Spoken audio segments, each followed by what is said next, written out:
Fascist Sheikh Hasina, Asaduzzaman Kamal এবং সাবেক IGP Mamun, তাদের অপরাধের তুলনায় এই সাজা যথেষ্ট কম, কিন্তু আইনের উপরে কোনো সাজা নাই।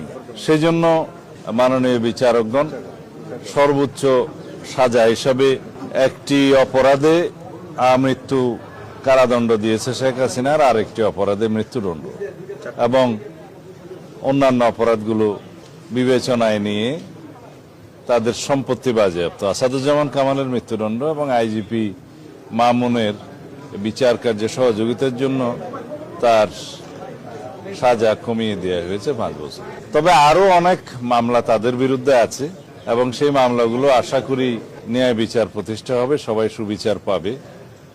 আজকের এই আদালতের রায়ের মধ্য দিয়ে কয়েকটি জিনিস প্রমাণিত।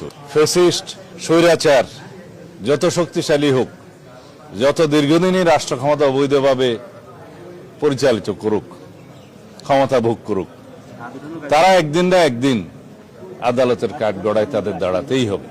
বাংলাদেশে গুম, খুন, অপশাসন এবং বৈষম্যের যে রাষ্ট্র ব্যবস্থা কায়েম করেছিল শেখ হাসিনা, একদলীয় রাষ্ট্র ব্যবস্থা এবং একদলীয় সরকার ব্যবস্থা প্রতিষ্ঠার যে উদগ্র বাসনা চরিতার্থ করতে চেয়েছিল, তা সম্ভব হয় নাই। কিন্তু দীর্ঘদিনের অপশাসন এবং ফ্যাসিবাদী শাসনের জাতাকলে এদেশের মানুষ পিষ্ট হয়েছে, আমরা পিষ্ট হয়েছি, আমরা ভুক্তভোগী হয়েছি।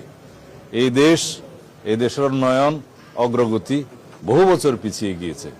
আমরা আর পিছনের দিকে তাকাতে চাই না। দেশে ন্যায় বিচার প্রতিষ্ঠা হবে সর্বক্ষেত্রে, আইনের শাসন প্রতিষ্ঠা হবে সর্বক্ষেত্রে, এবং এর মধ্য দিয়েই আগামী দিনে একটি শক্তিশালী গণতান্ত্রিক রাষ্ট্র বিনির্মাণ হবে। এটাই হবে আগামীর বাংলাদেশ, এবং আমরা অবশ্যই সেই বাংলাদেশ প্রতিষ্ঠার জন্য প্রতিশ্রুতিবদ্ধ, অঙ্গীকারাবদ্ধ। আমরা সংস্কারের মধ্য দিয়ে যাব, বাংলাদেশে আইনের শাসন প্রতিষ্ঠা করব, রাষ্ট্রে একটা ভারসাম্যমূলক রাষ্ট্র ব্যবস্থা এবং সরকার ব্যবস্থা প্রতিষ্ঠা করব ইনশাআল্লাহ। এই দেশের প্রতিটি মানুষ ভবিষ্যতে যাতে ন্যায় বিচার পায়, সেরকম রাষ্ট্র ব্যবস্থা প্রতিষ্ঠার জন্য আমরা অবশ্যই অবিরাম সংগ্রাম চালিয়ে যাব। আজকে সেটা একটা মাইল ফলক প্রতিষ্ঠা হলো। এই বিচার হচ্ছে অপরাধের তুলনায় যথেষ্ট নয়, কিন্তু এটা শুধু ন্যায় বিচার প্রতিষ্ঠা না, সামনের দিনের জন্য একটা উদাহরণ, এবং ভবিষ্যতে যাতে এই রাষ্ট্রে কেউ আর ফ্যাসিবাদী শাসন ব্যবস্থা কায়েম না করতে পারে, কেউ নিজে ফ্যাসিস্ট না হয়ে উঠতে পারে, এবং এখন নায়কতন্ত্র যাতে প্রতিষ্ঠা না হয়, তার একটি মেসাল। এটা ভবিষ্যতের জন্য একটা শিক্ষা।